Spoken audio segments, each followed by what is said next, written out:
ఇంద్రియైస్తేవ పురితి బహుశః శ్రూయతే వ్యాసవాక్యం తస్వచ్ఛత్వాత్ యదచ్ఛాదిత పరసుఖచిద్గర్భ నిర్భాసరూపం తస్మిన్ ధన్యా రమంతే శుచిమతి మధురే సుగ్రహే విగ్రహేతే. తస్మిన్ ధన్యా రమంతే శుచిమతి మధురే సుగ్రహే విగ్రహేతే. అలాంటి అద్భుతమైన ఆ స్వామి రూపాన్ని సర్వభూపాల వాహనం మీద ఊరేగింపు ఉత్సవంలో పాల్గొంటున్నటువంటి ఆ దివ్య మంగళాకారుణ్ణి తలుచుకుంటూ ధన్యత్వం పొందే ప్రయత్నం చేస్తారు.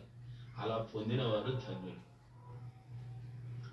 అలా కాకుండా చినినా పొట్టకే శ్రీరామ రక్ష అన్న భావనతో ఎవరైతే తమకు దక్కిన సంపదను దాచుకునే ప్రయత్నం చేస్తారో, అలాంటి అధర్మ బుద్ధిని శిక్షిస్తూ ధర్మ సంస్థాపన చేయటమే సర్వభూపాల వాహనం మీద స్వామివారు మాడవీధులలో రథసప్తమి పర్వదినాన విహరించటంలోనే ఆంతర్యం. భక్తులంతా ఆ స్వామికి నీరాజనాలు